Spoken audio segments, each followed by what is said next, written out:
नमस्कार भाई लोगों, गुड मॉर्निंग दोस्तों, राम राम सा। अपना NCB education hub YouTube channel में आप सभी का हार्दिक अभिनंदन है, हार्दिक स्वागत है। दोस्तों, राजस्थान की नदियां पढ़ रहे हैं, राजस्थान का अपवाह तंत्र पढ़ रहे हैं। आज दोस्तों अपवाह तंत्र का अपना फाइनल चैप्टर है या फाइनल वीडियो क्लास होने वाली है। हमने दोस्तों कई वीडियो क्लासें डाली है इस अपवाह तंत्र के बारे में, जिसमें आंतरिक अपवाह तंत्र, बंगाल की खाड़ी का अपवाह तंत्र और अरब सागर का अपवाह तंत्र पढ़ा है। दोस्तों हम पढ़ रहे हैं दोस्तों बंगाल की खाड़ी का अपवाह तंत्र, और इसमें चंबल और चंबल की सहायक नदियां पढ़ी हैं। चंबल पर जितने भी बांध बने हुए हैं वो पढ़े हैं। चंबल नदी पर जितने भी जीवों को संरक्षण दिया गया है वो पढ़ा है। वेटलैंड यानी रामसर साइट की अवधारणा पढ़ी है। जितने भी राजस्थान में जल दुर्ग है या नदियों के किनारे दुर्ग स्थित है उनके बारे में दोस्तों अपन ने डिटेल से अध्ययन किया है। आज दोस्तों बंगाल की खाड़ी के अपवाह तंत्र में थोड़ा सा चैप्टर और बच गया। एक तो चंबल की प्रमुख सहायक नदी है बनास। दोस्तों तो बनास नदी पूर्णतः बहने वाली राजस्थान की सबसे लंबी नदी है, इसलिए वहां से दोस्तों महत्वपूर्ण क्वेश्चंस पूछे जाते हैं या डीपली इंपॉर्टेंट क्वेश्चंस पूछे जाते हैं। हालांकि मैंने आपको बनास नदी का परिचय पहले ही करवा दिया था जब चंबल नदी की बाईं तरफ से आकर मिलने वाली प्रमुख सहायक नदी के बारे में बताया था ना, वो नदी दोस्तों बनास नदी ही थी। आज देखें दोस्तों, एक तो बनास नदी देखें, बनास नदी के बारे में क्या क्या क्वेश्चंस पूछे जा सकते हैं या किस किस प्रकार के क्वेश्चंस पूछे जा सकते हैं, उन सभी की अपन चर्चा करेंगे। एक दोस्तों बंगाल की खाड़ी के अपवाह तंत्र की राजस्थान की एक अंतिम नदी देखने को मिलेगी आपको, गंभीर नदी। और वो गंभीर नदी दोस्तों आपके लिए प्रतियोगी परीक्षाओं में निर्णायक साबित होगी, इसलिए ध्यान लगाकर वीडियो क्लास को अच्छे से पढ़े। दोस्तों आइए बंगाल की खाड़ी का अपवाह तंत्र पढ़ रहे हैं, और आज की जो अपनी प्रमुख नदी है वो है दोस्तों बनास नदी। बनास, बनास नदी के उपनाम देखो भाई, बनास नदियों का आ जाता है भाई वर्णासा। क्वेश्चन आ जाए, राजस्थान में वर्णासा नदी किसे कहते हैं? बनास नदी को। कामधेनु नदी किसे कहते हैं? चंबल नदी को कहते हैं। राजस्थान की नट नदी, सोतर नदी किसे कहते हैं? घग्गर नदी को कहते हैं। आदिवासियों की गंगा किसे कहते हैं? माही नदी को कहते हैं। मारवाड़ का अमृत सरोवर किसे कहते हैं? जवाई बांध को कहते हैं। मरु गंगा किसे कहते हैं? इंदिरा गांधी नहर परियोजना को कहते हैं। पश्चिमी राजस्थान की जीवन रेखा किसे कहते हैं? यह भी दोस्तों इंदिरा गांधी नहर परियोजना को कहा जाता है। तो इन क्वेश्चंस का आप ध्यान रखिए। अर्जुन की गंगा, तीर गंगा, रुंडित नदी, ताड़ा नदी, ये बाणगंगा नदी को कहा जाता है। राजस्थान की मौसमी नदी या राजस्थान की बरसाती नदी दोस्तों ये कांतली नदी को कहा जाता है। तो नदियों के उपनाम जरूर ध्यान रखिए, बहुत सारी एग्जाम्स में दोस्तों नदियों के उपनाम से क्वेश्चन पूछ लिए जाते हैं। तो बनास नदी का स्पेशल ध्यान रखिए भाई। बनास नदी का उपनाम है वर्णासा नदी। केवल एक ही उपनाम थोड़ी ना है इस नदी का, और भी उपनाम है। बनास नदी को दोस्तों वशिष्ठी नदी भी कहते हैं। वशिष्ठी,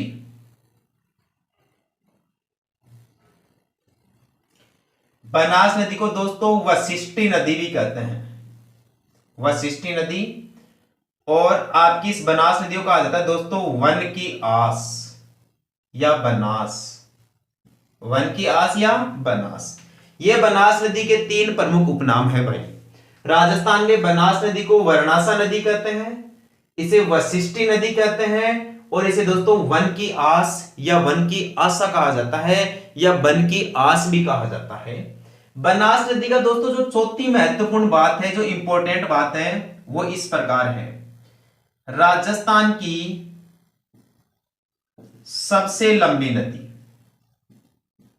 राजस्थान की सबसे लंबी नदी, यानी पूर्णतः राजस्थान में, इतना जरूर ध्यान रखना, पूर्णतः राजस्थान में बहने वाली सबसे लंबी नदी है बनास नदी। इस पूर्णतः से क्या मतलब है भाई? इसका मतलब यह है, यहां देखें पहले एक बार, जैसे मान लीजिए दोस्तों ये अपना राजस्थान है, छोटा बना देता हूं एक बार के लिए, तो ये समझाने के लिए बस, और बनास नदी के बारे में डिटेल्स थोड़ी अलग से बताई जाएगी आपको वहां। जैसे मान लीजिए दोस्तों ये अपना राजस्थान है, ठीक है। राजस्थान में दोस्तों इधर से एक बड़ी नदी बहती है भाई, आप सब इससे अब परिचित हो ही गए। ये आपकी चंबल नदी है जो इन 6 जिलों में बहती है, चित्तौड़गढ़, कोटा, बूंदी, धौलपुर, करौली और सवाई माधोपुर। ठीक है, जानापाव की पहाड़ी से निकलती है और इटावा में, यमुना में मिल जाती है। ये अपनी बनास नदी भाई यहां से निकलती है अरावली की पहाड़ियों से, राजसमंद जिले में से, और यहां से निकलकर दोस्तों इस प्रकार से राजस्थान में बहती हुई यहां जाके मिल जाएगी। इसमें किसमें भाई? चंबल नदी में। यानी ये राजसमंद जिले से निकलती है भाई। आपको पता है राजसमंद जिला राजस्थान का ही है। ठीक है, अंदर की भाग की बात थोड़ी आगे साइड में करेंगे भी, एक बार मोटे तौर पर पढ़ ले आप। और ये नदी समाप्त होती है भाई सवाई माधोपुर जिले में।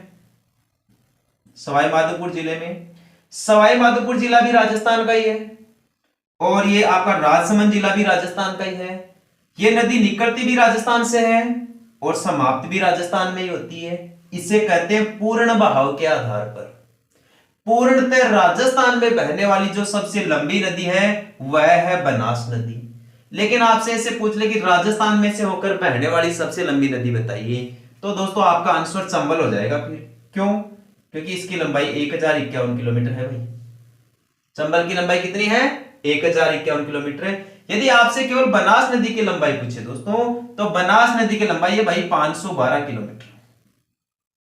लेंथ ऑफ बनास, या बनास नदी की लंबाई बताइए। बनास नदी की लंबाई है 512 किलोमीटर। यह नवीनतम आंकड़ा है। यदि पुराना आंकड़ा पूछ ले कि पहले बनास नदी की लंबाई कितनी मानी जाती थी, ये भी ध्यान रख लीजिए भाई साहब, 480 किलोमीटर थी। ये न्यू आंकड़ा है भाई, न्यूवेस्ट आंकड़ा। 512 किलोमीटर है बनास नदी की लंबाई, और पहले पुराने आंकड़ों के हिसाब से बनास नदी की लंबाई कितनी मानी जाती थी? 480 किलोमीटर मानी जाती थी। सभी नदियों के नए आंकड़े ध्यान रखना। जैसे चंबल नदी की वर्तमान लंबाई 1051 किलोमीटर है, पहले इसकी लंबाई 966 किलोमीटर ही मानी जाती थी। चंबल नदी वर्तमान में राजस्थान में 322 किलोमीटर बहती है, जबकि पहले केवल 135 किलोमीटर ही बहती थी। माही नदी की राजस्थान में लंबाई 171 किलोमीटर है और माही नदी की टोटल लंबाई 576 किलोमीटर है।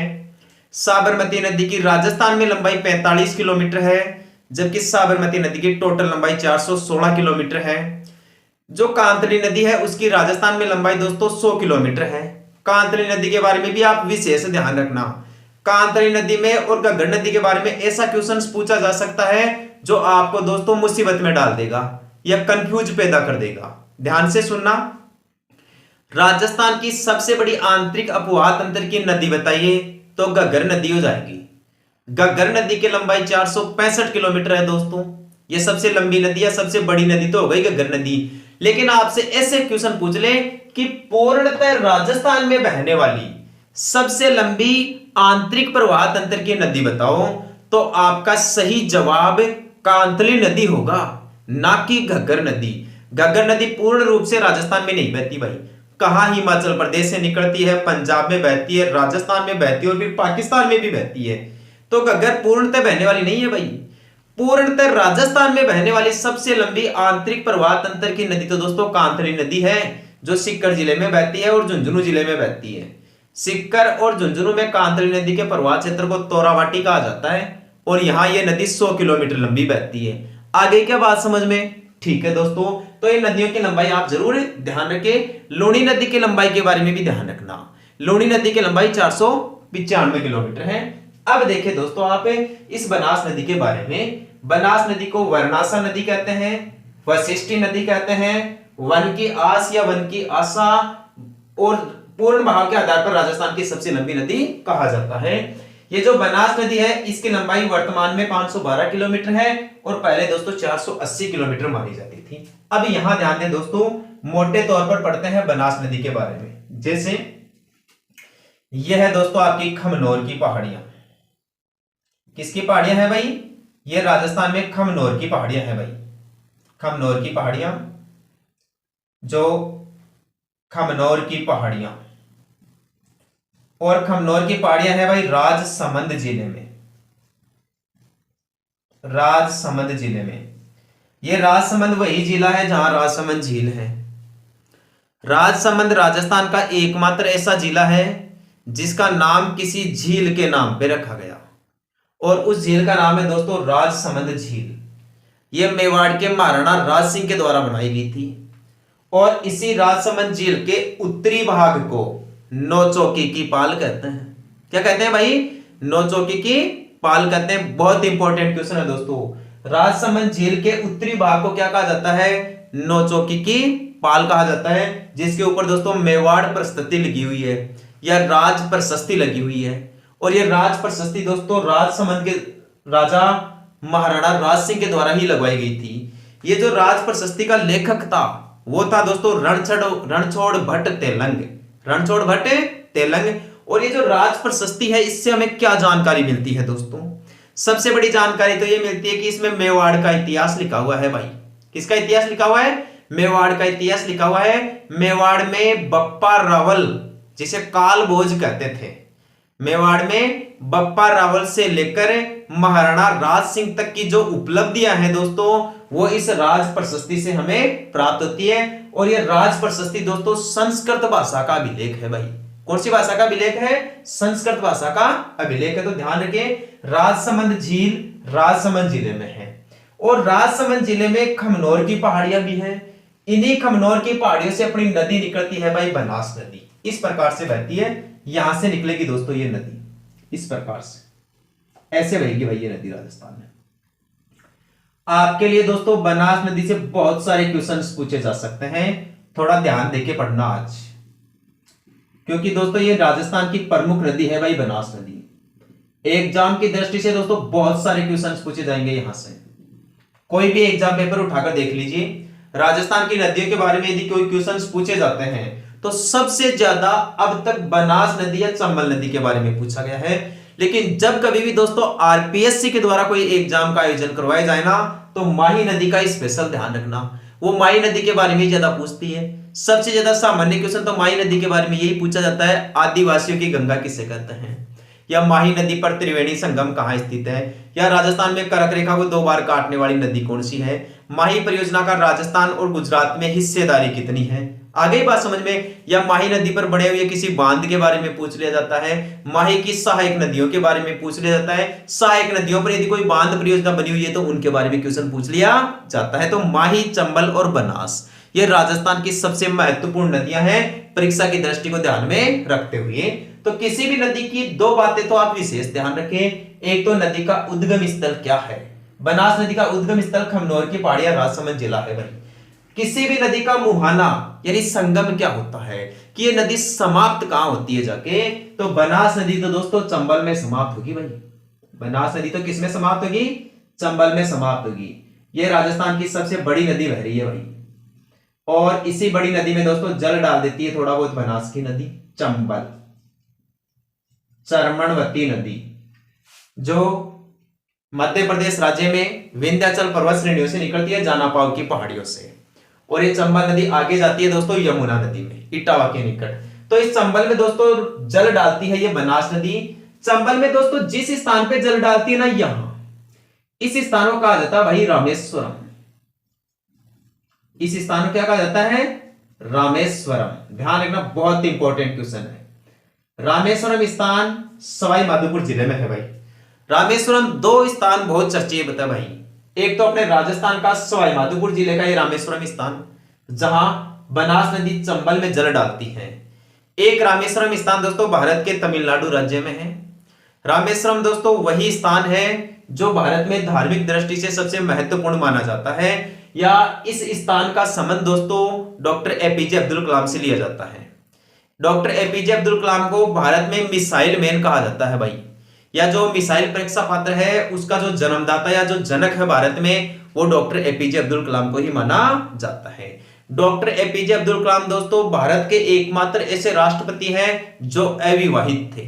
जो कहते हैं भाई अविवाहित थे, तो पूछ लिया जाएगा भारत के एकमात्र उस राष्ट्रपति का नाम बताइए जो अविवाहित है।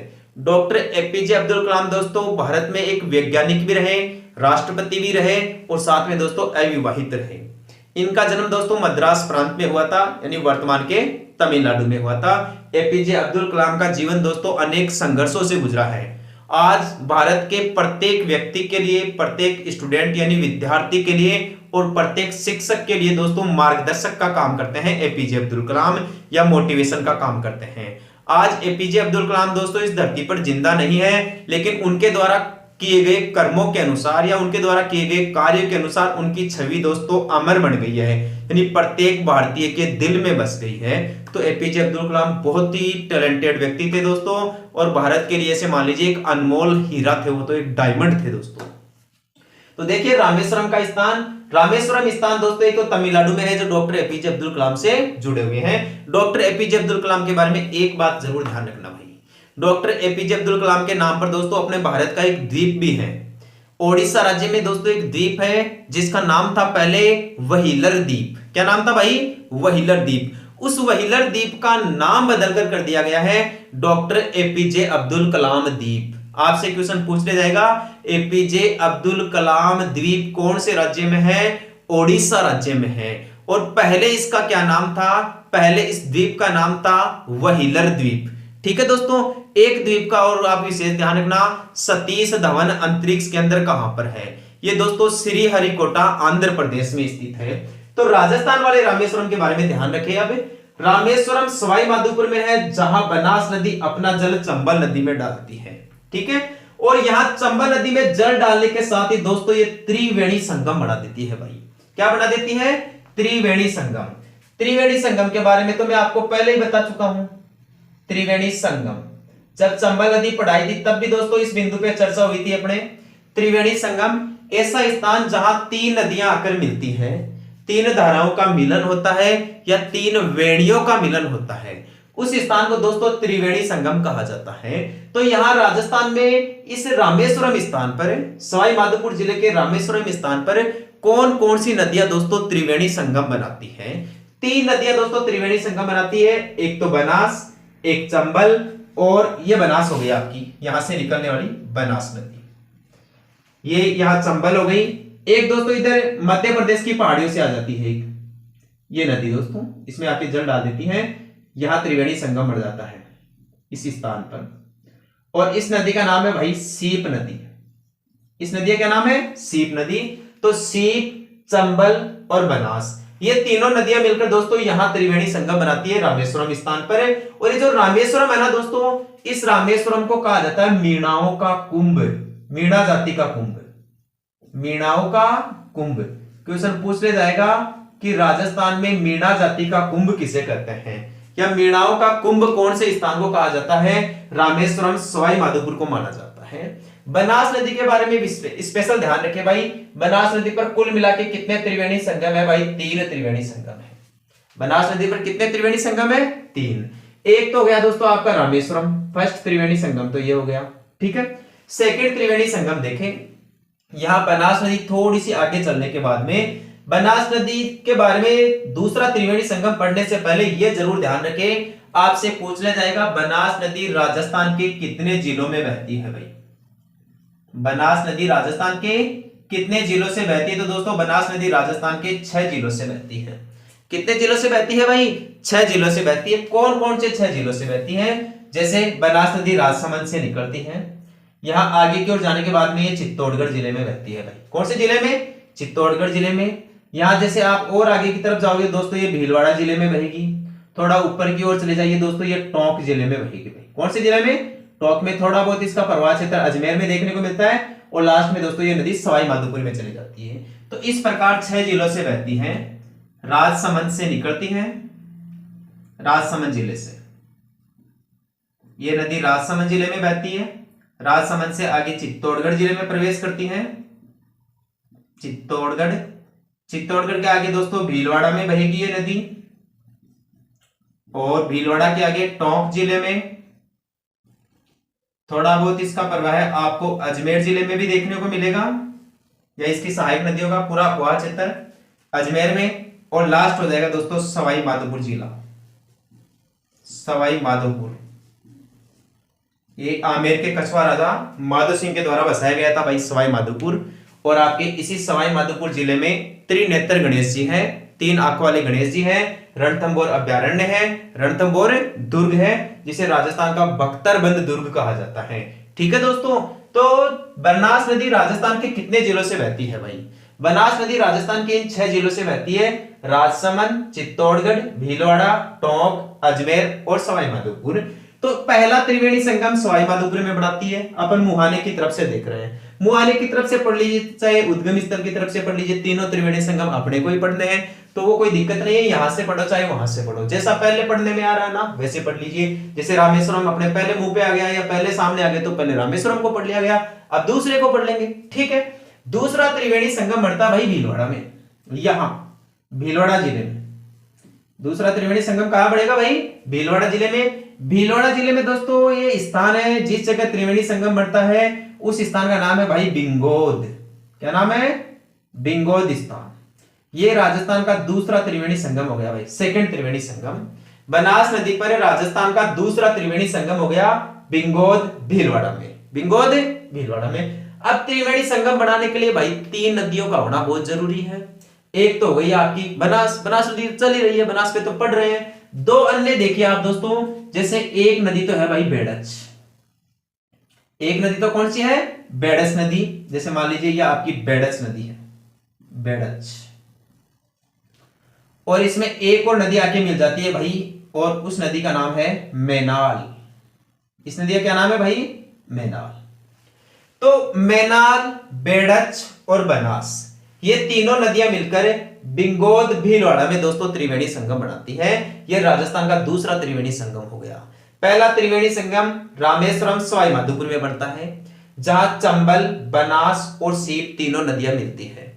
बनास नदी पर दूसरा त्रिवेणी संगम बिंगोद स्थान भीलवाड़ा जिले में बढ़ता है, जहां बनास नदी में बेड़च और मैनाल नदियां आकर मिलती है। यहां तक कंसेप्ट क्लियर है भाई लोगों? ठीक है, आगे बढ़े। अब बेड़च और मैनाल नदी के बारे में और क्या क्वेश्चंस बन सकते हैं वो भी पूछे।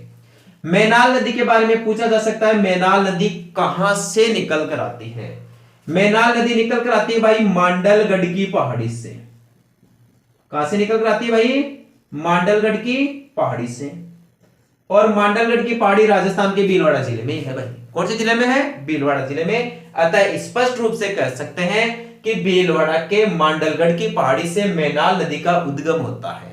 मैनाल बनास की एक छोटी सहायक नदी है जो बिंगोद स्थान पर आकर इसमें मिल जाती है, और मैनाल और बनास बेड़च के साथ मिलकर यहां त्रिवेणी संगम का निर्माण करती है। मैनाल क्लियर है। अब बेड़च नदी के बारे में देखें। बेड़च दोस्तों आपके लिए थोड़ी महत्वपूर्ण नदी साबित हो सकती है। क्यों? क्योंकि दोस्तों बेड़च के बारे में कई क्वेश्चंस बन सकते हैं। जैसे उदाहरण के लिए देखिए आप, बेड़च नदी का उद्गम यहां होता है भाई, बेड़च नदी का उद्गम यह आपकी पर्वत चोटी है उदयपुर जिले में, और इसका नाम है भाई गोगुंदा की पहाड़ी। क्या नाम है भाई इसको? गोगुंदा की पहाड़ी। पूछ लिया जाए राजस्थान में गोगुंदा की पहाड़ी कहां पर है? उदयपुर जिले में है। गोगुंदा की पहाड़ियां, गिरवा की पहाड़ियां, तस्तरी नुमा पहाड़ियां, ये राजस्थान के दोस्तों उदयपुर जिले में ही देखने को मिलती हैं। तो इस गोगुंदा की पहाड़ी से निकलती है दोस्तों बेड़च नदी। लेकिन यहां आपके लिए ध्यान देने योग्य बात यह है कि जिस स्थान से यह नदी निकलती है वहां इसे दोस्तों बेड़च नहीं कहते हैं, वहां इस नदी का नाम बेड़च नहीं है। यहां दोस्तों इसको आयड़ नदी के नाम से जाना जाता है। किस नदी के नाम से? आयड़ नदी के नाम से। तो गोगुंदा की पहाड़ियों से दोस्तों बेड़च नदी नहीं निकलती, यहां से निकलती है आयड़ नदी। कौन सी नदी निकलती है भाई? आयड़। बहुत इंपॉर्टेंट नदी है दोस्तों। अब होता क्या है दोस्तों, देखिए जैसे मान लीजिए गोगुंदा की पहाड़ी से ये नदी निकल गई आपकी आयड़ नदी, ठीक है। अब ये गोगुंदा की पहाड़ी से निकलकर थोड़ी दूर आगे बहती है दोस्तों, और अपने मार्ग में दोस्तों यहां ये एक झील बना देती है भाई। क्या बना देती है? एक झील। कहां? उदयपुर जिले में ही बनाएगी, और तो कहां बनाएगी भाई? जहां से निकलती है ना वही एक झील बना देती है, और इस झील का नाम है दोस्तों उदय सागर झील। क्या नाम है भाई? इस झील का नाम है उदय सागर झील। बहुत इंपॉर्टेंट क्वेश्चन। उदय सागर झील कौन सी नदी पर है? उदय सागर झील आयड़ नदी पर है। यदि ऑप्शन में आपको आयड़ नदी मिले ही नहीं तब क्या करोगे? तब बेड़च नदी करना है। दोनों में से एक तो मिलना ही है, क्योंकि आयड़ को ही बेड़च कहते हैं और बेड़च को ही आयड़ कहते हैं। फर्क क्या है? उद्गम स्थल पर इस नदी को आयड़ नदी कहा जाता है, लेकिन उदय सागर झील में गिरने के बाद उदय सागर झील से जो आगे वाला भाग है ना दोस्तों, उदय सागर झील से लेकर इस बिंगोद स्थान तक का यह भाग, यहां पर दोस्तों इस आयड़ नदी को बेड़च नदी के नाम से जाना जाता है। दोबारा ध्यान दें, बेडस नदी का उदय सागर झील से पहले नाम था आयड़ नदी, या आयड़ नदी को उदय सागर झील के बाद कहा जाता है बेडस नदी। उदय सागर झील राजस्थान के उदयपुर जिले में है। आयड़ या बेडस नदी का उद्गम गोगुंदा की पहाड़ी से होता है। ठीक है, कंसेप्ट क्लियर है। और गोगुंदा की पहाड़ियां उदयपुर में है। अब देखें दोस्तों बेडस नदी के बारे में और क्या क्वेश्चंस पूछे जाते हैं। बेडस नदी के बारे में दोस्तों अगला महत्वपूर्ण क्वेश्चन यह है कि इस बेडस नदी पर दोस्तों एक बांध है। इस बांध का नाम है गोसुंडा बांध। क्या नाम है भाई? गोसुंडा बांध। बहुत important question, very very important question है आपके लिए। गोसुंडा बांध राजस्थान के कौन से जिले में है भाई? गोसुंडा बांध राजस्थान के चित्तौड़गढ़ जिले में है दोस्तों।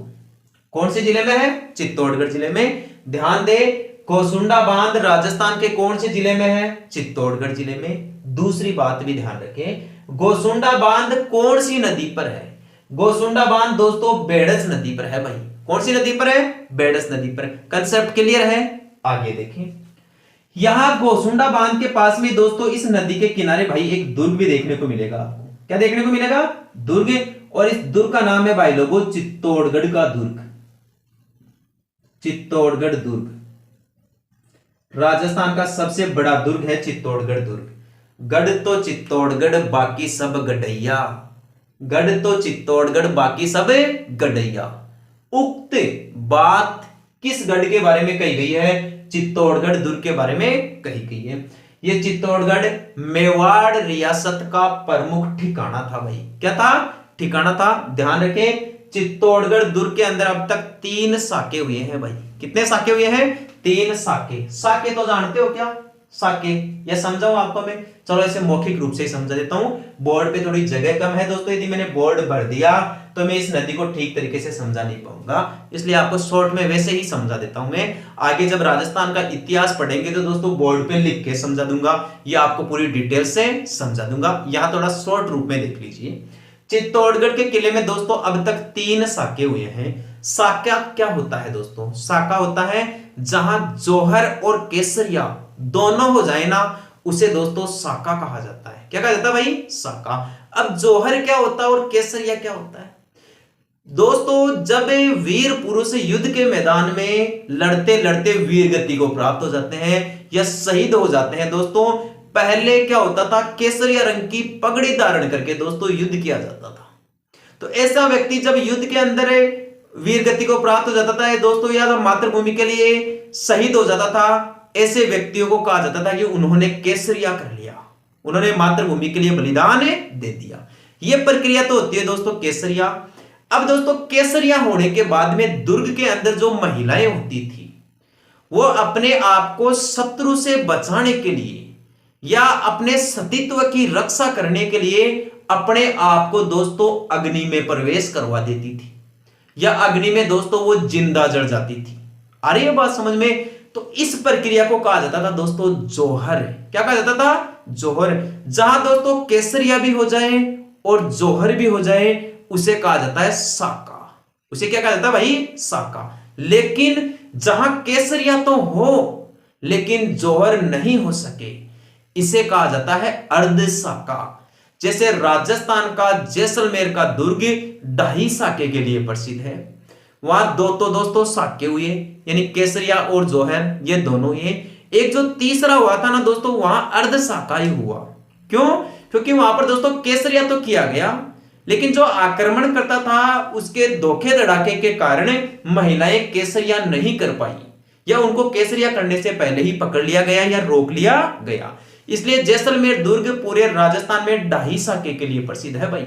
और चित्तौड़गढ़ जिले में सबसे ज्यादा साके हुए हैं, यानी मुख्य रूप से 3 साके हुए हैं, और तीनों ही सबसे इंपॉर्टेंट साके हुए हैं।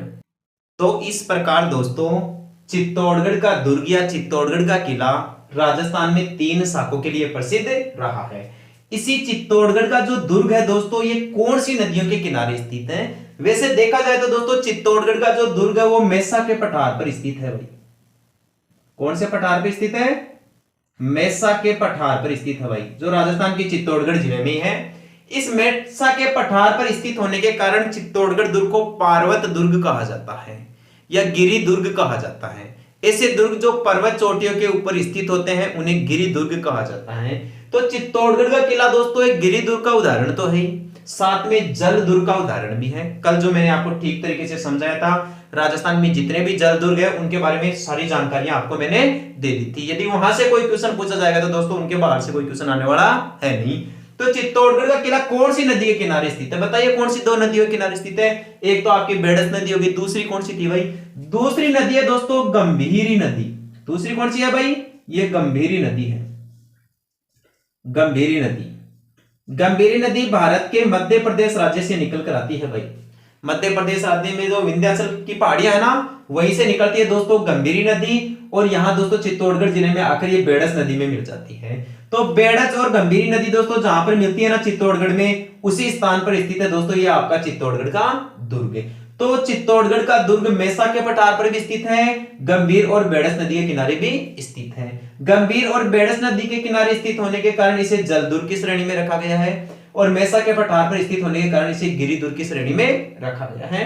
तो इस प्रकार दोस्तों ये आपकी बेडस नदी है जो यहां बिंगोद भीलवाड़ा में मेनाल नदी के साथ मिलकर यहां त्रिवेणी संगम का निर्माण करवाती है। बेडस नदी के बारे में एक बार शॉर्ट रिवीजन देख लीजिए। बेडस नदी को उदय सागर झील से पहले आयड़ नदी कहते हैं। आयड़ नदी का उद्गम गोगुंदा की पहाड़ी उदयपुर से होता है, या आप ये भी कह सकते हो कि आयड़ नदी को उदय सागर झील में गिरने के बाद में बेडस के नाम से जाना जाता है। और ये जो बेडस नदी है इसके ऊपर जो उदय सागर झील है ये राजस्थान के उदयपुर जिले में है। इसी बेडस नदी पर चित्तौड़गढ़ जिले में घोसुंडा बांध है। इसी बेडस और गंभीरी नदी के किनारे चित्तौड़गढ़ का किला स्थित है। मेनाल नदी मांडलगढ़ की पहाड़ियों से निकल कर आती है। हो गया दोस्तों दूसरा त्रिवेणी संगम। अब देखें आप तीसरा त्रिवेणी संगम। ठीक है दोस्तों, तीसरा त्रिवेणी संगम बढ़ता है यहां टोंक में। तीसरा त्रिवेणी संगम कहां बढ़ता है? टोंक जिले में। टोंक जिले में दोस्तों जहां तीसरा त्रिवेणी संगम बढ़ता है ना, उस स्थान का नाम है भाई साहब राजमहल। उस स्थान का कहा जाएगा राजमहल। राजमहल राजस्थान के टोंक जिले में है भाई। यदि महल के बारे में पूछे ना आपसे एग्जैक्ट रूप से महल के बारे में कि राजमहल कहां स्थित है, राजमहल दोस्तों उदयपुर जिले में है। कहां पर है भाई? उदयपुर जिले में स्थित है। एक राजमहल दोस्तों यहां टोंक जिले में भी है जो आमेर या जयपुर के कछवाहा राजाओं के द्वारा निर्मित था। तो राजमहल दोस्तों टोंक में भी है और एक राजमहल उदयपुर में भी है जो राजस्थान का सबसे महत्वपूर्ण महल जाना जाता है। तो इस राजमहल में भी दोस्तों त्रिवेणी संगम बढ़ता है। तीन नदियां आकर मिलती हैं। एक तो बनास नदी हो गई, इसके अंदर दोस्तों एक नदी आकर मिलती है, उस नदी का नाम है भाई खारी नदी। क्या नाम है? खारी। खारी बहुत इंपॉर्टेंट नदी है। या मान लो राजस्थान का अपवाद तंत्र में खारी नदी बहुत ही खारिज है। खारी को मतलब बहुत खतरनाक नदी है दोस्तों। यहां से कई प्रकार के क्वेश्चंस पूछे जा सकते हैं। किस किस प्रकार के क्वेश्चंस पूछे जाएंगे ये बता दीजिए आप नहीं बता सको तो मैं बता देता हूं। खारी नदी राजस्थान की एकमात्र ऐसी नदी है जो तीन अलग अलग अपवाह तंत्रों में अपना जल डालती है। ये केवल एकमात्र यही खारी नदी नहीं डालती भाई। अब ये तो बनास में डालेगी, बनास चंबल में डालेगी, चंबल यमुना में, यमुना गंगा में, और गंगा बंगाल की खाड़ी में जल डालेगी ब्रह्मपुत्र के साथ मिलकर। ठीक है, तो अब ये तो बंगाल की खाड़ी के अपवाह तंत्र की नदी हो गई। ऐसे ही दोस्तों एक खारी नदी अरब सागर के अपवाह तंत्र की नदी भी है। यदि जब मैंने लूणी नदी अपवाह तंत्र पढ़ाया था और आपने ध्यान देके पढ़ा तो दोस्तों खारी लूणी अपवाह तंत्र की भी एक सहायक नदी है, या लूणी की भी एक सहायक नदी है। तो लूणी में गिर के दोस्तों ये नदी अपना जल अरब सागर के अपवाह तंत्र में ले जाती है। तो दो अपवाह तंत्र तो हो गए राजस्थान के जिनके अंदर खारी नदियां जाती हैं। एक खारी नदी तो दोस्तों बंगाल की खाड़ी के अपवाह तंत्र में जाती है जो यहाँ राजसमंद जिले से निकलती है। दूसरी जो खारी नदी है वो लूणी नदी के अपवाह तंत्र में जाती है या अरब सागर के अपवाह तंत्र में जाती है। और जो तीसरी खारी नदी है ना दोस्तों वो जाती है आंतरिक अपवाह तंत्र में। आंतरिक अपवाह तंत्र में कैसे जाएगी? सांबर झील में गिरने वाली नदियों का नाम सुना है क्या आपने? जब मैंने पढ़ाया तो आपने ध्यान दिया होगा कि सांबर झील में मुख्य रूप से राजस्थान की 4 नदियों का जल गिरता है।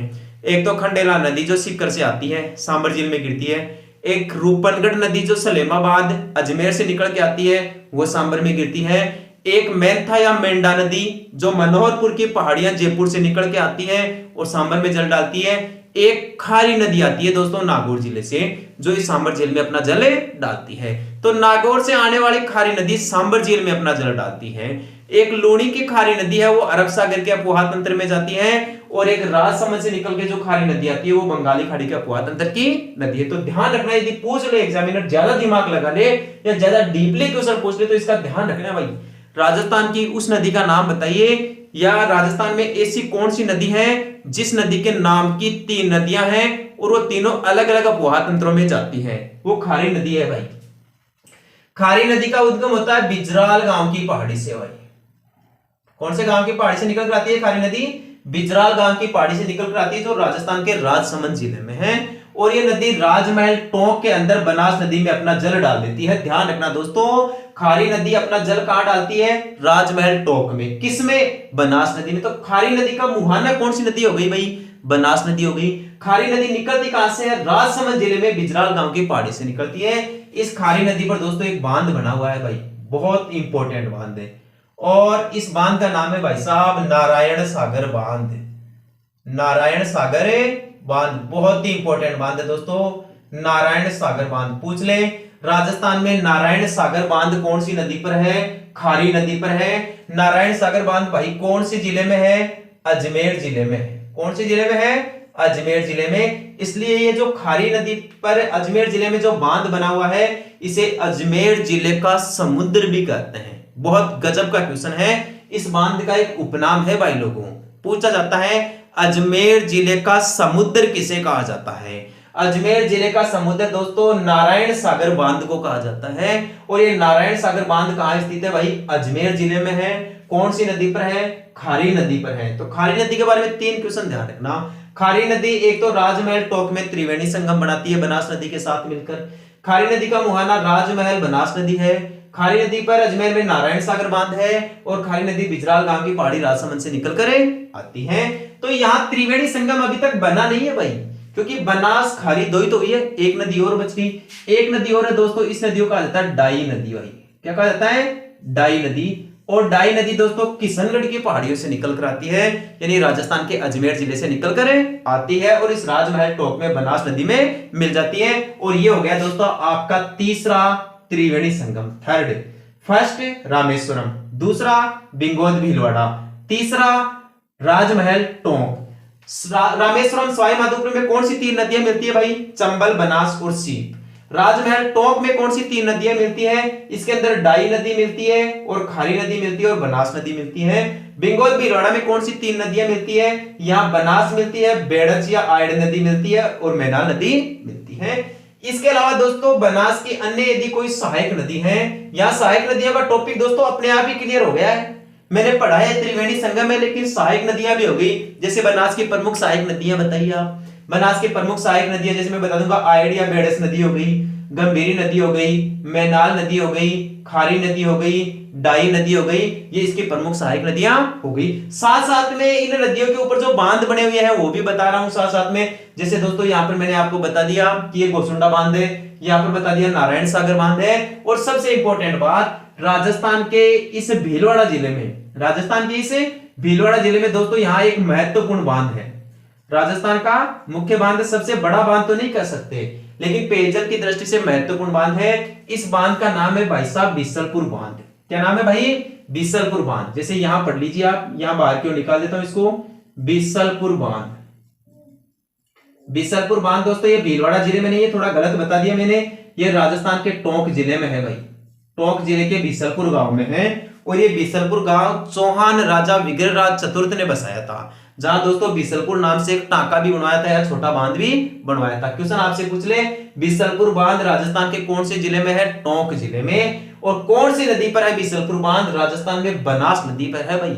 बीसलपुर बांध की सबसे महत्वपूर्ण बात यही है कि यह राजस्थान की सबसे बड़ी पेयजल परियोजना है। पूछ ले आपसे, राजस्थान की सबसे बड़ी पेयजल परियोजना कौन सी है, उसका नाम बताइए, तो वो बीसलपुर बांध परियोजना हो जाएगी, जो बनास नदी पर है। और इसके विपरीत या थोड़ा सा उल्टा करके आपसे क्वेश्चन पूछ लेना कि राजस्थान की उस परियोजना का नाम बताइए जिससे सबसे ज्यादा सिंचाई की जाती है। तो राजस्थान में दोस्तों, राजस्थान की नहीं, भारत की नहीं, पूरी दुनिया की सबसे बड़ी सिंचाई परियोजना है इंदिरा गांधी नहर परियोजना। विश्व की सबसे बड़ी सिंचाई परियोजना कौन सी है भाई लोगों? इंदिरा गांधी नहर परियोजना। और राजस्थान की सबसे बड़ी पेयजल परियोजना कौन सी है? बीसलपुर बांध परियोजना या बीसलपुर पेयजल परियोजना, जो बनास नदी पर है। बीसलपुर पेयजल परियोजना से आपसे पूछा जा सकता है कि इस परियोजना से राजस्थान के कितने जिले लाभान्वित होते हैं। इस परियोजना से दोस्तों राजस्थान का पहला जिला तो जहां ये बांध है वही हो गया टोंक, दूसरा जिला हो गया अजमेर, अजमेर को भी दोस्तों पेयजल मिलता है, तीसरा जिला हो गया दोस्तों जयपुर यानी आपका जयपुर शहर, और चौथा नवीनतम नागौर। सबसे इंपॉर्टेंट, बहुत इंपॉर्टेंट, वेरी वेरी इंपॉर्टेंट कि बीसलपुर बांध परियोजना से हाल ही में वर्तमान में कौन से जिले में भी पेयजल की सुविधाएं शुरू कर दी गई है या पेयजल की सुविधाएं प्रदान कर दी गई है, वो राजस्थान का दोस्तों नागौर जिला है भाई। कौन सा जिला है? नागौर जिला। बीसलपुर बांध परियोजना से वर्तमान समय में राजस्थान के 4 जिलों में पेयजल पहुंचाया जा रहा है पाइपलाइनों के माध्यम से। एक जिला टोंक है, दूसरा अजमेर है, तीसरा जयपुर है और चौथा दोस्तों नागौर है। नागौर बीसलपुर बांध परियोजना से जुड़ने वाला राजस्थान का नवीनतम जिला है भाई। आपसे ये क्वेश्चन पूछ ले कि बीसलपुर बांध परियोजना से कौन से जिले में सिंचाई सुविधा उपलब्ध है, तो केवल दोस्तों टोंक जिले में सिंचाई सुविधा उपलब्ध है। कौन से जिले में भाई? टोंक जिले में सिंचाई सुविधा उपलब्ध है, बाकी के इन जिलों में केवल पेयजल की सुविधा उपलब्ध है। तो आगे बात समझ में आगे बढ़े, ठीक है दोस्तों। एक इस बनास नदी की बहुत ही इंपॉर्टेंट नदी है भाई, उसके बारे में भी पढ़ ले यहाँ पे, और उस इंपॉर्टेंट नदी का नाम है दोस्तों कोठारी नदी। कोठारी नदी का नाम केवल राजस्थान में नहीं दोस्तों पूरे भारत में प्रसिद्ध है कोठारी नदी। कोठारी नदी का उद्गम भी दोस्तों इसी राजसमंद जिले से होता है। दोस्तों जो बनास की जो सहायक नदी है ना बाईं तरफ से आकर मिलती है, वो ज्यादातर ऐसे मान लीजिए राजसमंद जिले से निकलेगी। तो राजसमंद जिले से 3 ये प्रमुख नदियां निकल गई, एक तो बनास निकल गई, एक कोठारी नदी निकल गई और एक खारी नदी निकल गई। ठीक है, तीनों का ध्यान रखना, खारी, कोठारी, बनास, इन तीनों नदियों का उद्गम राजस्थान के राजसमंद जिले से होता है। राजसमंद जिले में बनास नदी का उद्गम खमनोर की पहाड़ियों से होता है। कोठारी नदी का उद्गम होता है भाई दिवेर की पहाड़ी से। कौन सी पहाड़ियों से? दिवेर की पहाड़ी से। ध्यान रखना भाई, दिवेर राजसमंद में है। दिवेर कहां पर है? राजसमंद में, जहां से कोठारी नदी का उद्गम होता है। और खारी नदी का उद्गम दोस्तों बिजराल गांव की पहाड़ी से होता है। कोठारी नदी के बारे में देखिए क्यों इतनी इंपॉर्टेंट नदी है। ये कोठारी नदी दिवेर की पहाड़ी से निकल कर आती है और ये दोस्तों मांडलगढ़ के निकट, किसके निकट है? ये राम मांडलगढ़ भीलवाड़ा में है भाई। मांडलगढ़ के निकट दोस्तों ये नदी बनास नदी में मिल जाती है। किसमें मिल जाती है भाई? बनास नदी में। इस कोठारी नदी पर सबसे इंपॉर्टेंट बांध है भाई मांडलगढ़ भीलवाड़ा में, जिसका नाम है मेजा बांध। क्या नाम है भाई? मेजा बांध। ऐसे मान लीजिए राजस्थान में दोस्तों किसी बांध के बारे में प्रतियोगी परीक्षाओं में क्वेश्चन पूछे जाते हैं ना, तो सबसे इंपॉर्टेंट बांध है दोस्तों मेजा बांध। मेजा बांध से दोस्तों कई सारी एग्जाम्स में क्वेश्चन पूछ लिया गया है, और इस एग्जाम में जो ये क्वेश्चन पूछा था कि मेजा बांध कहां स्थित है या मेजा बांध कौन सी नदी पर स्थित है, तो दोस्तों जो अच्छे अच्छे धुरंधर है ना तैयारी करने वाले, वो भी दोस्तों यहां मात खा जाते हैं, यानी उनको पता ही नहीं चलता दोस्तों, कई बार कंफ्यूज हो जाते हैं। तो ध्यान रखना, मेजा बांध राजस्थान के भीलवाड़ा जिले में है, मांडलगढ़ के निकट। और ये मेजा बांध दोस्तों कोठारी नदी पर है भाई। कौन सी नदी पर है? कोठारी नदी पर है। और कोठारी नदी की सबसे खास बात क्या है? कोठारी नदी की सबसे खास बात यह है कि इस नदी पर भाई साहब बागोर सभ्यता विकसित हुई। कौन सी सभ्यता विकसित हुई? बागोर सभ्यता, जो राजस्थान के इसी भीलवाड़ा जिले में है भाई। बागोर सभ्यता क्या है या बागोर सभ्यता से क्या मतलब है? बागोर स्थान राजस्थान के भीलवाड़ा जिले में है। ये जो सभ्यता स्थल है इसे दोस्तों पुरातात्व का संग्रहालय कहा जाता है।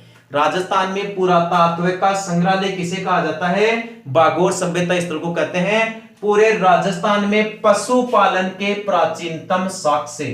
यदि आपसे क्वेश्चन पूछ ले कि पूरे राजस्थान में पशुपालन के प्राचीनतम साक्ष्य कौन सी सभ्यता स्थल से मिले हैं भाई? बागोर की सभ्यता स्थल से मिले हैं। और बागोर की सभ्यता कौन सी नदी के किनारे विकसित हुई? कोठारी नदी के किनारे विकसित हुई।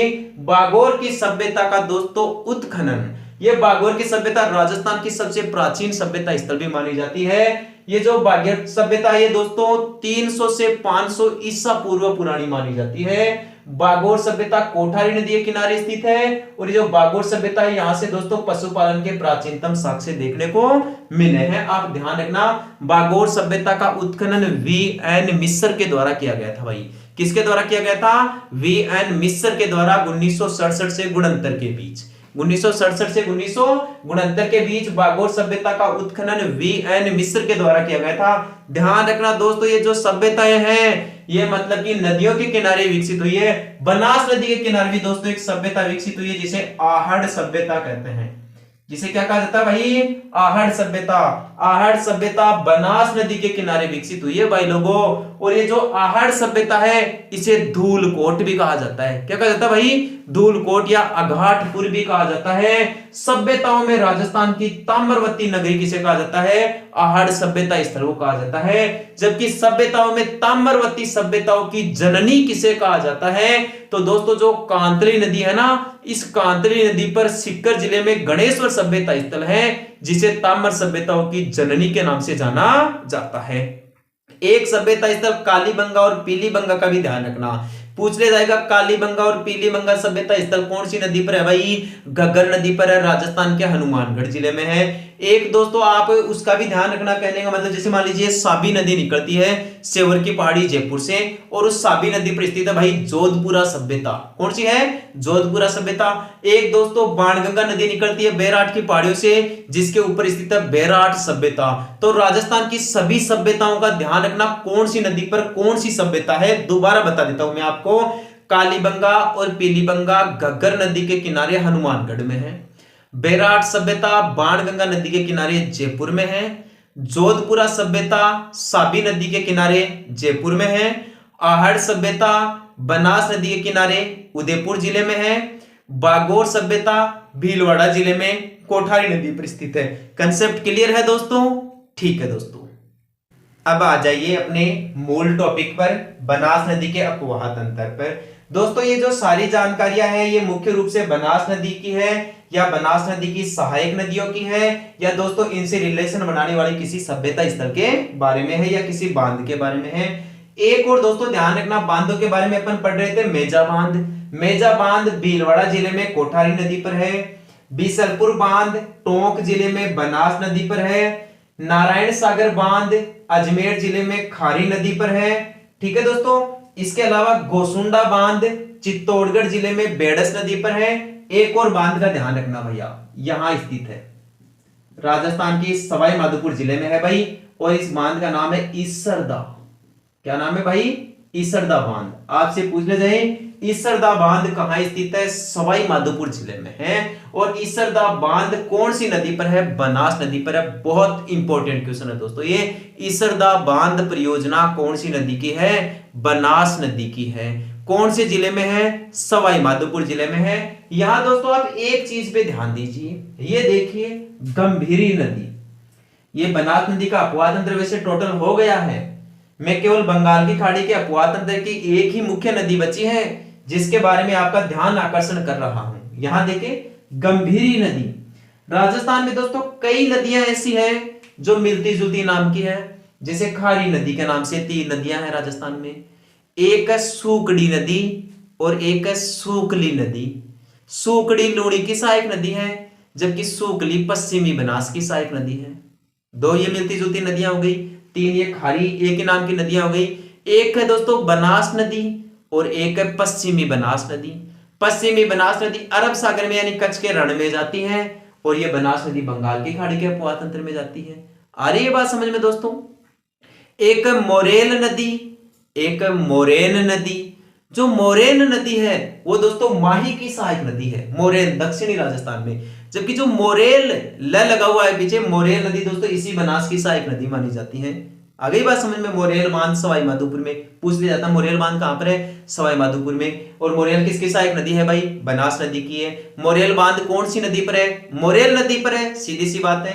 तो यहां ध्यान दे दोस्तों, ये जो गंभीरी नदी है ना, ये तो है गंभीरी, बेड़च में मध्य प्रदेश से आकर मिलने वाली नदी है गंभीरी। एक गंभीर नदी भी है राजस्थान में, उसी नदी के बारे में बताने जा रहा हूं, गंभीर नदी के बारे में। ऐसे मान लीजिए राजस्थान की बहुत ही खतरनाक नदी है, बहुत ही शानदार नदी है दोस्तों परीक्षा की दृष्टि से। ध्यान दें यहां गंभीर, गंभीर नदी।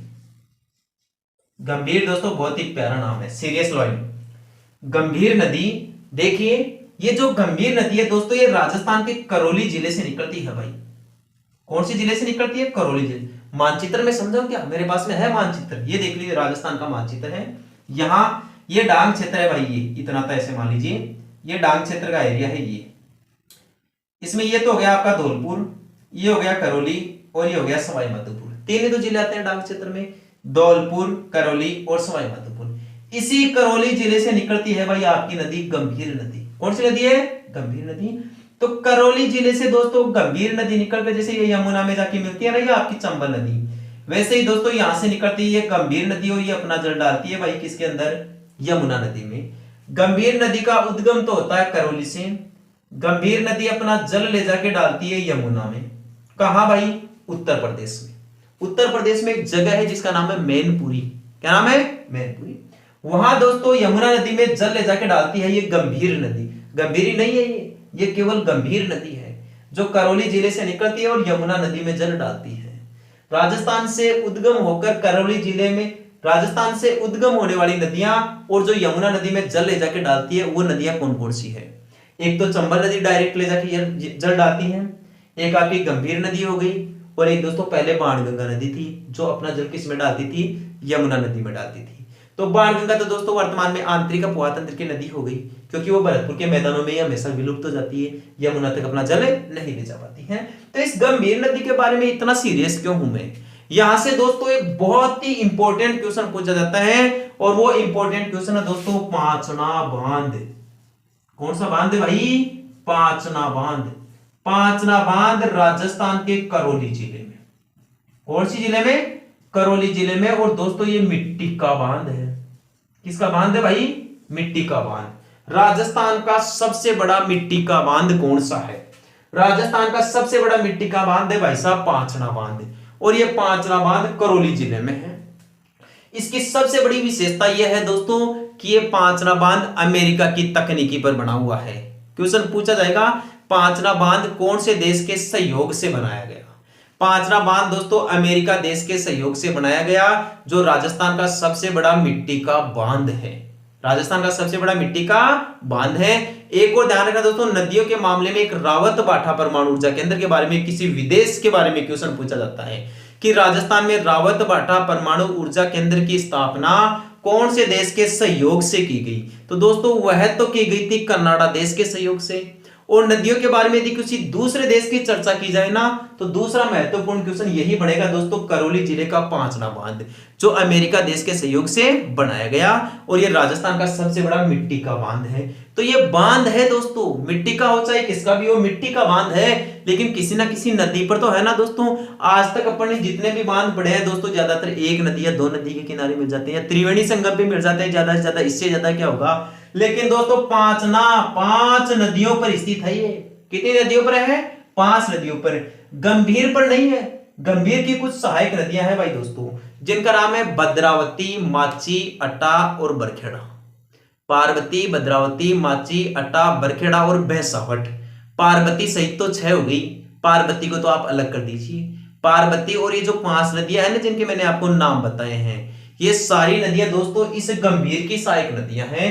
तो एक और ध्यान रखना दोस्तों कि पांचना बांध का निर्माण तो इन 5 नदियों पर है, करौली जिले में है, मिट्टी का राजस्थान का सबसे बड़ा बांध है, अमेरिका देश के सहयोग से बनाया गया।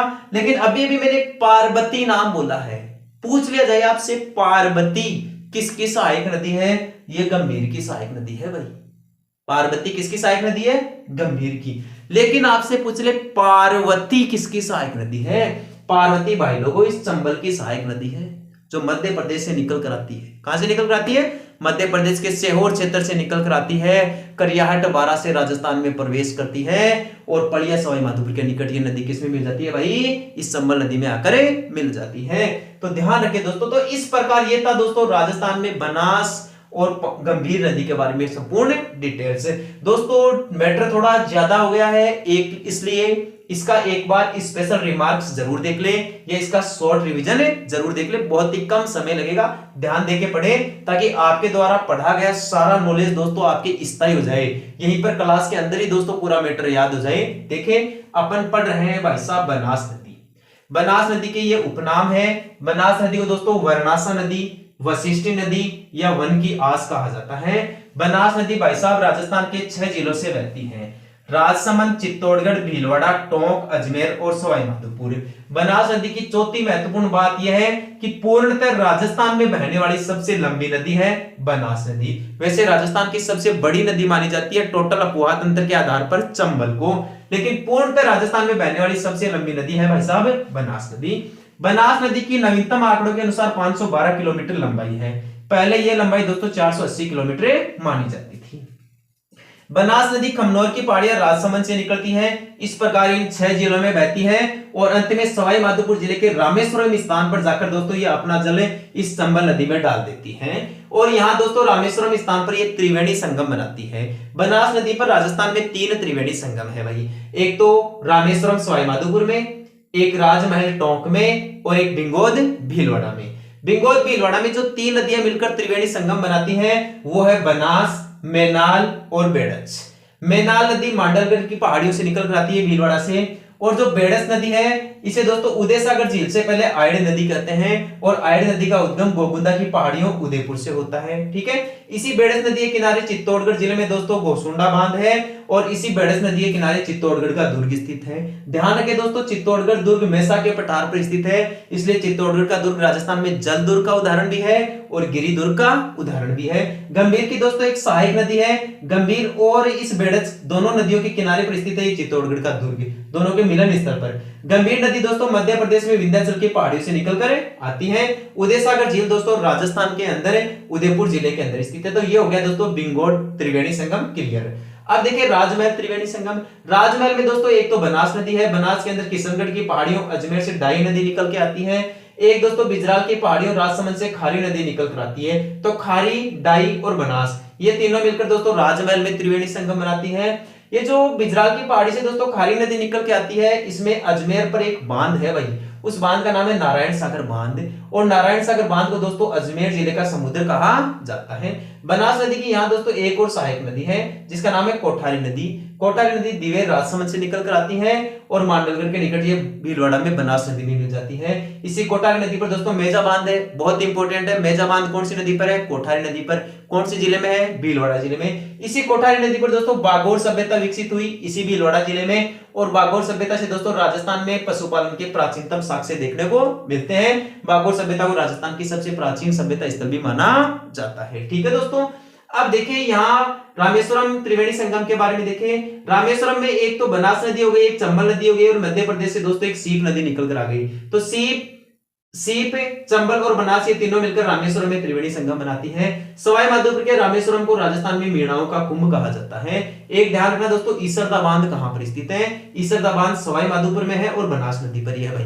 कौन सी नदी पर है? बनास नदी पर ही है। तो इस प्रकार दोस्तों मैंने आपको बनास और बनास की सहायक नदियों के बारे में और बनास और बनास की सहायक नदियों पर बने हुए बांध और बनास नदी पर बने हुए त्रिवेणी संगम, बनास नदी पर स्थित किसी सभ्यता स्थल के बारे में और बनास नदी के उपनामों के बारे में एक जानकारी उपलब्ध करवाई है। दोस्तों यदि आपको ये वीडियो क्लास अच्छी लगी है या वीडियो क्लास देखने के बाद में आपको ऐसा लगता है कि मेरी पढ़ाने की शैली आपके अनुकूल है या आपके सफलता दिलाने में मदद हो सकती है, तो दोस्तों अपने YouTube चैनल को लाइक करें, शेयर करें और सब्सक्राइब जरूर करें। ठीक है दोस्तों, आज के लिए इतना ही। कल फिर मिलेंगे दोस्तों अपने इसी ऑनलाइन प्लेटफॉर्म पर यानी NCB education hub YouTube channel पर। तब के लिए आप सभी को राम राम दोस्तों, धन्यवाद दोस्तों।